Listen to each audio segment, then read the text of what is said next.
Good afternoon. Hope hope so कि आपने जो लास्ट क्लास में मैंने जो आपको पढ़ाया होगा कि आपने वो पढ़कर आए होंगे। तो जो आज जो है हम कल का कंटिन्यूएशन में पढ़ रहे हैं। जैसे कि कल हमने बेसिक मार्केट नेचर के बारे में पढ़ा था कि मार्केट क्या होती है। तो आज हम उसको आगे बढ़ाएंगे कि मार्केट के कितने पार्ट्स होते हैं और मार्केट में कैसे फर्म्स ऑपरेट करते हैं, किस प्रकार का कंपटीशन होता है। तो जो पहला है हमारा वो है परफेक्ट कंपटीशन। तो परफेक्ट कंपटीशन है कि जैसे कि आप मान के चलिए कि परफेक्ट कंपटीशन यानी कि प्योर, यानी कि इससे बढ़िया कोई है ही नहीं। परफेक्ट कंपटीशन का मतलब यही रहता है क्योंकि इसमें लार्ज नंबर्स ऑफ बायर्स होते हैं and large numbers of seller होते हैं। या ना तो कोई सेलर इसका प्राइस घटा सकता, ना कोई बायर इसका बढ़ा सकता। क्योंकि आप एग्जांपल के तौर पे देखिए कि जैसे कि होमोजीनियस गुड होते हैं नॉर्मली, इनकी एक जो बहुत बड़ी फीचर है वो है होमोजीनियस कैरेक्टरिस्टिक।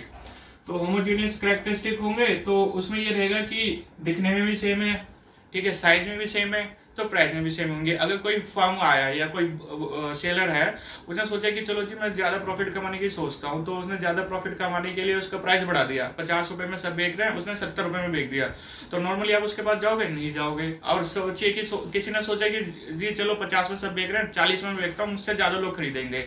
तो 40 में जैसे किसी ने करा तो बाकी फर्म्स तो खाली बैठे नहीं रहेंगे, वो भी उसके साथ फॉलो अप करेंगे। तो 50 से वो 40 में आ जाएंगे। तो इसलिए कहते हैं परफेक्ट कंपटीशन में जितना भी फर्म्स होती हैं वो प्राइस टेकर होती है, ठीक है। ना तो कंज्यूमर इसका कुछ कर सकता, ना सेलर इसका कुछ, बायर कुछ कर सकता, ठीक है, बायर और सेलर दोनों। तो मोनोपोलिस्टिक कंपटीशन का अभी हम आ जाते हैं। अभी हम इसको थोड़ा शॉर्ट में करेंगे, नेक्स्ट क्लास में हम इसका पूरे डिटेल में पढ़ेंगे। अभी मैं आपको इसके बारे में शॉर्ट्स में बता रहा हूँ। तो अगले पे आ जाते हैं मोनोपोलिस्टिक कंपटीशन। तो मोनोपोलिस्टिक कंपटीशन क्या है? ये दोनों का मिक्सर है। ये हमारा परफेक्ट कंपटीशन और मोनोपोली दोनों का भाई है। कि मोनोपोलिस्टिक कंपटीशन में इसमें जो कैरेक्टरिस्टिक होते हैं ना, दोनों के होते हैं कि ये परफेक्ट प्लस मोनोपोली। क्योंकि इसमें भी लार्ज नंबर ऑफ बायर्स होते हैं, लार्ज नंबर ऑफ बायर्स इसमें भी होंगे, इसमें भी सेलर होंगे बहुत ज्यादा। तो लेकिन इसमें मोनोपोली की क्या रहती है? मोनोपोली का मतलब रहता है कि मेरा पूरा मार्केट पर राज है, मुझे कोई हटा नहीं सकता।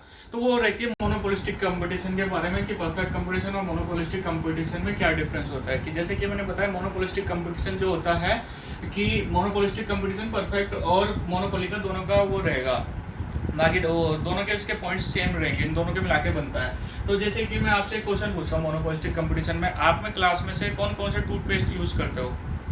आप कौन सा यूज करते हो? जैसे कि नॉर्मली आप, आपके घर में कौन कौन सा होता होगा? कोलगेट होता होगा, पेप्सोडेंट होता होगा। देखिए ये दोनों जो है बराबर सेम से, क्योंकि दोनों में एक ही फॉर्मूले से बनता है। साबुन कौन सा हो गया? साबुन में भी सेम, लक्स हो गया, डिटोल हो गया, ऐसे ऐसे होते होंगे। तो ये जो ऐसे गुड्स होते हैं ना, हमारे मोनोपोलिस्टिक गुड्स होते हैं, मोनोपोलिस्टिक गुड। क्योंकि देखिए अगर आप साबुन यूज कर रहे हो तो साबुन किससे बनेगा? दो ही उससे बनेगा, या तो सोडियम से बनेगा या पोटेशियम से बनेगा। इन दोनों के अलावा और कोई तीसरी चीज तो बनती नहीं है साबुन। तो लेकिन उसको डिफ्रेंशिएट कैसे करते हैं? लक्स को पेड़ से कैसे डिफ्रेंशिएट करेंगे? थोड़ी सी उसमें खुशबू डाल दी, या कौन सा आयुर्वेदिक का वो आ गया तो उसमें थोड़ा आयुर्वेदिक के तुलसी उलसी डाल दी, तो उससे वो डिफ्रेंशिएशन हो जाता है। तो यानी कि आपको ध्यान रखना है, मोनोपोलिस्टिक कंपटीशन में एक मेन मेजर डिफरेंस ये है कि इसमें डिफ्रेंशिएशन होता है। तो डिफरेंशिएशन के कारण ये मोनोपोली यूज करते हैं। नॉर्मली जो दुनिया में सबसे बड़ी लड़ाई होती है आजकल की वो रहती है कि कोल्ड ड्रिंक में कि कोका कोला बड़ा है या पेप्सी। दोनों ने अपने सीक्रेट्स जग जाहिर नहीं करे। तो ये जो रहता है थोड़ा सा आपको टेस्ट में डिफरेंस आएगा। जो टेस्ट होता है वो है मोनोपोल, वो है डिफरेंशिएशन। तो ये कोका कोला और पेप्सी तो वैसे बहुत बड़ी कंपनी है, इसको आप ओलिगोपोलिस्टिक कंपटीशन में भी गिन सकते हैं, लेकिन उन्होंने कभी कार्टेल फॉर्म नहीं करा। तो इसलिए मोनोपोलिस्टिक कंपटीशन में अगर आप इनको देखोगे, इनका डिफरेंशिएशन क्या है? टेस्ट। तो मोनोपोलिस्टिक कंपटीशन में आपको ध्यान रखना है, मेन फीचर जो रहता है इनका टेस्ट का, यानी कि डिफरेंशिएशन का रहता है। ठीक है, उम्मीद करता हूँ आपको समझ में आया होगा। तो अगर कोई समझ में नहीं आता तो आप क्वेश्चन पूछ सकते हैं मुझसे। Okay, all clear? ठीक है, तो अभी हम आगे देखते हैं कि जैसे मोनोपोलिस्टिक कंपटीशन में मैंने बताया लार्ज नंबर ऑफ बायर्स होते हैं और लार्ज नंबर ऑफ सेलर होते हैं। यानी कि जो बायर होंगे, सेलर होंगे, उनकी जब मर्जी होगी वो जब मार्केट छोड़ के जा सकते हैं, जब मर्जी होगी मार्केट में आ सकते हैं। तो अगले पे आ जाते हैं मोनोपोली।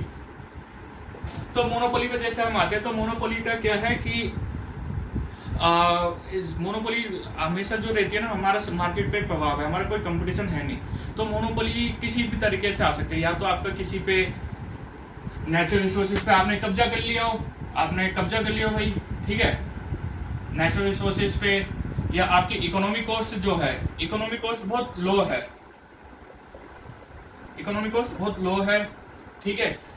अब पेटेंट हो आपके पास, आपने कोई ऐसी नई टेक्नोलॉजी बना दी, ठीक है, वो कोई कंपनी उसका यूज नहीं कर सकती, तो आपने उसका पेटेंट ले लिया हो, और या तो गवर्नमेंट ने आपको लाइसेंस दे रखा हो कि गवर्नमेंट ने ही अप्रूव कर रखा हो कि भाई आपके अलावा ना कोई नहीं करेगा। जैसे कि इंडिया में जो रहता है डीआरडीओ के पास पूरा अधिकार है कि वो वहाँ पे लैब्स जो रहेंगी तो वो या रेलवे हो गई तो उनकी जो है मोनोपोली है। तो मोनोपोली किस आधार पे आ सकती है? नेचुरल रिसोर्सेज के आधार पे आ सकते हैं, इकोनॉमी लो कॉस्ट जो हो आपकी लो हो, काफी ज्यादा हो, पेटेंट पे आपका पूरा अधिकार हो, आपने कोई नई टेक्नोलॉजी अपडेट करी हो, या गवर्नमेंट ने कोई आपका लाइसेंस दे रखा हो, या गवर्नमेंट ने के साथ आपकी कोई साठगांठ हो।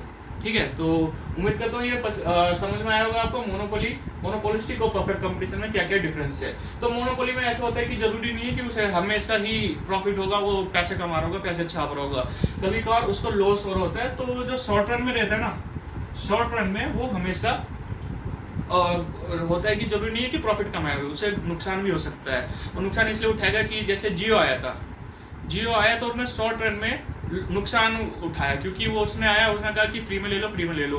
बाद में क्योंकि उसे पता था लॉन्ग टर्म में लोगों को आदत डल जानी है, तो उसे प्रॉफिट छापना है। तो मोनोपोली में हमेशा नहीं है कि वो प्रॉफिट कमाएगा, शॉर्ट टर्म में उसको नुकसान भी हो सकता है, लॉन्ग टर्म को देखते हुए। बस उसको ये देखना होता है कि शॉर्ट टर्म में उसका जो हमारा जो लॉस हो रहा है ना, एवरेज कॉस्ट और वेरिएबल कॉस्ट, उसका ध्यान रखना होता है कि हमारी वेरिएबल कॉस्ट जो है कम से कम वो तो निकल जाए। वेरिएबल कॉस्ट क्या होती है? वेरिएबल कॉस्ट ऐसे होती है कि जैसे आपने कोई कंपनी फर्म खोली, तो आपने किराया दे रहे हो, सैलरी दे रहे हो, ये आपकी फिक्स कॉस्ट हो जाएगी। वेरिएबल कॉस्ट वो होगी जैसे कि आप आपका बिजली का बिल कितना आ रहा है, पानी का, ठीक है, अब जैसे मार्कर हो गया, ये जो आपकी हो रहेगी वेरिएबल कॉस्ट जो रहती है। अब अगले पे आ जाते हैं हम ओलिगोपोलिस्टिक कंपटीशन पे।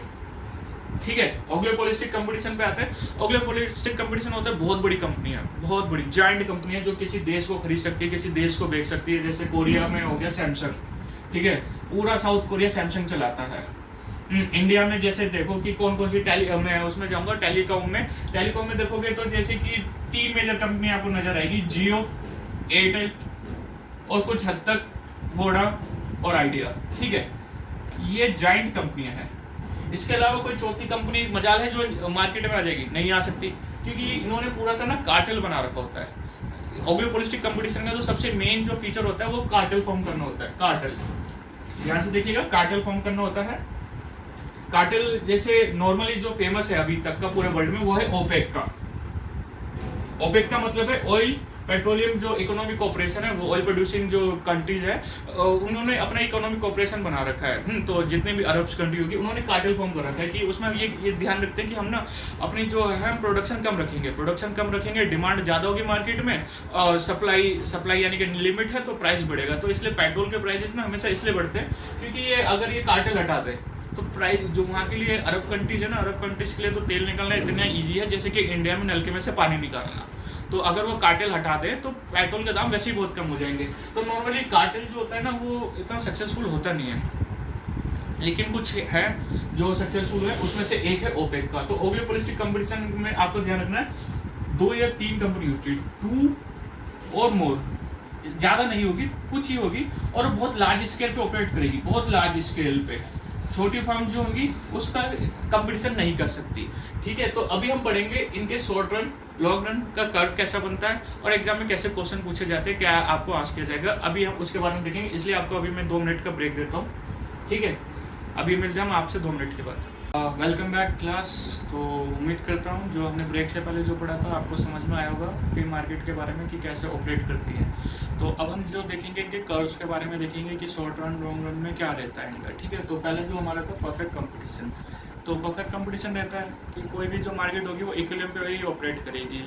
ठीक है, तो जो हमारा परफेक्ट कंपटीशन है उसमें जो हम पहले देखेंगे हमारा शॉर्ट रन। तो शॉर्ट रन हो गया।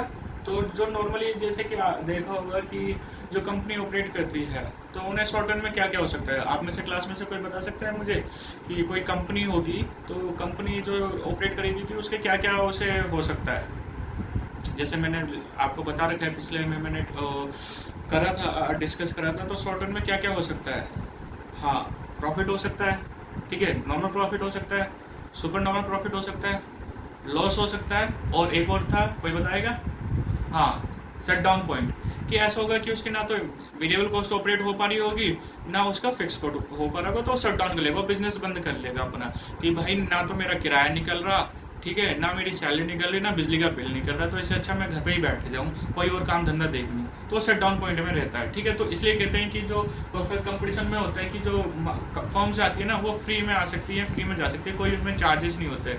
कि नॉर्मली जो ओलिगोपोलिस्टिक कंपनी होती है उसमें अगर आप एंट्री जो रहती है उसमें बैरियर लगे रहते हैं, बड़ी कंपनी किसी को, छोटी कंपनी नई कंपनी को आने नहीं देगी, क्योंकि उसे पता है वो आएगी हमारा शेयर खा जाएगी। तो अभी हम इसका देखते हैं शॉर्ट रन में। तो ध्यान से देखिएगा, इसमें दो कंडीशन होती है, एग्जाम के पॉइंट ऑफ व्यू से बहुत इंपॉर्टेंट है। जो MR है, मार्जिनल रेवेन्यू, वो हमेशा रहेगा एवरेज रेवेन्यू के बराबर रहेगा।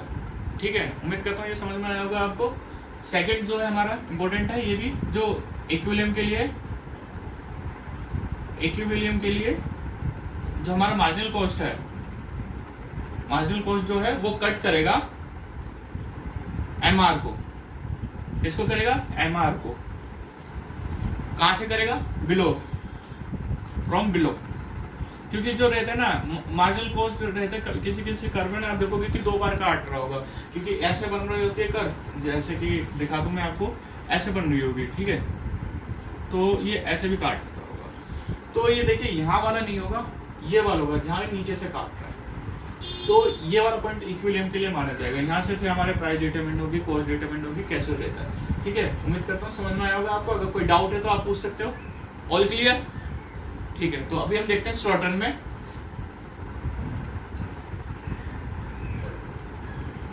जैसे मैंने आपको बताया था AR इक्वल्स टू MR। ठीक है, यहाँ पे AR क्या है हमारी, MR के बराबर है। तो जो मार्जिनल कॉस्ट है, सपोज कीजिए ये हो गई हमारी मार्जिनल कॉस्ट, ये हमारी मार्जिनल कॉस्ट हो गई।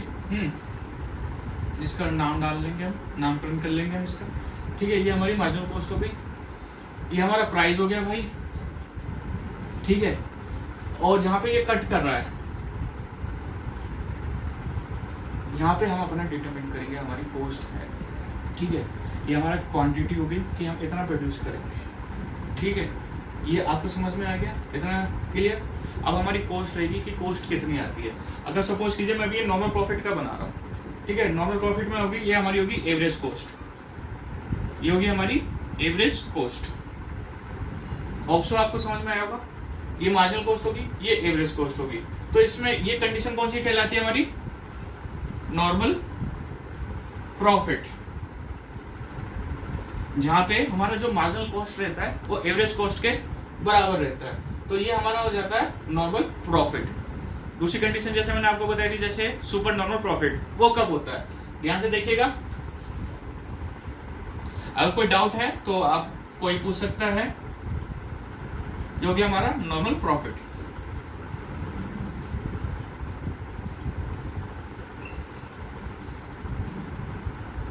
सेम तरीके से ग्राफ बनेगा।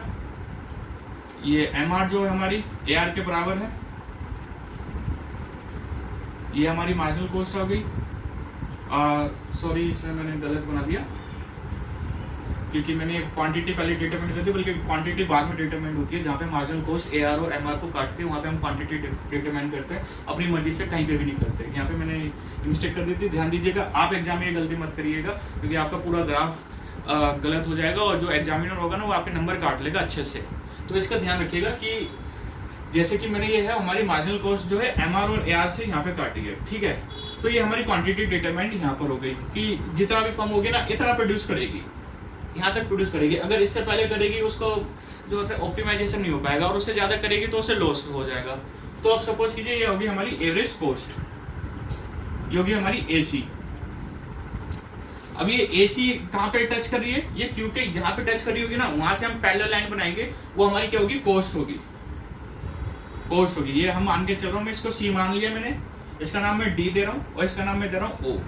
तो ध्यान रखिएगा कि जो हमारी जो PO है वो हमारा रेवेन्यू है। ठीक है, PO जो हो गया हमारा रेवेन्यू हो गया, CO जो होगी हमारी कॉस्ट हो गई, और जो हमारा PDOC ये हमारा प्रॉफिट हो गया। जो ये आप रेक्टेंगल के शेप में देख रहे हो, ये हमारा क्या हो गया? प्रॉफिट। मैं दूसरे मार्कर से आपको डिटरमाइन करवाता हूं। ये हमारा हो गया प्रॉफिट, ये वाला हिस्सा हमारा क्या है, प्रॉफिट है। ठीक है, उम्मीद करता हूँ समझ में आएगा। कोई डाउट है तो पूछ सकते हो। अब एक और केस देखते हैं हम लॉस का, कि लॉस का केस कैसे होता है। तो जरा सा मैं एक अपना मार्क वो ढूंढ लूं।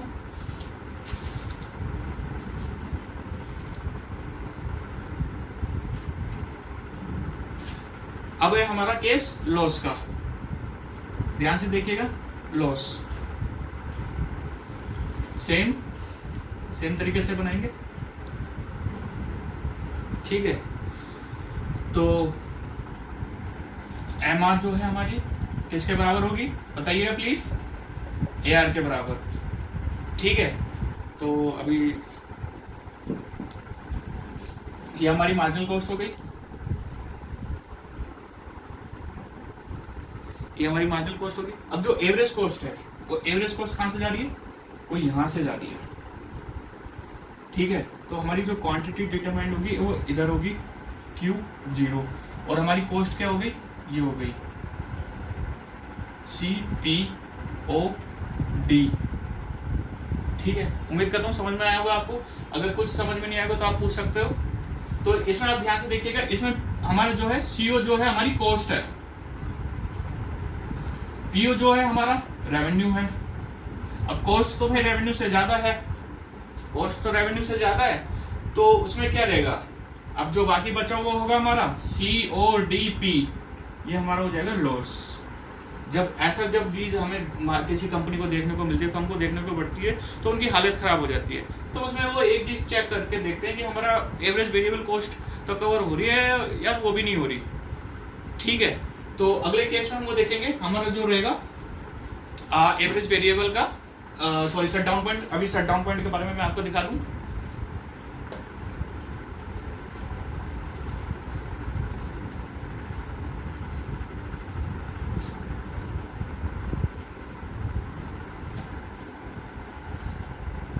शट डाउन पॉइंट, ठीक है, अभी हम पढ़ेंगे शट डाउन पॉइंट के बारे में कि शट डाउन पॉइंट कंपनी का अपना बिजनेस धंधा कब बंद कर देती है। ठीक है, तो देखिएगा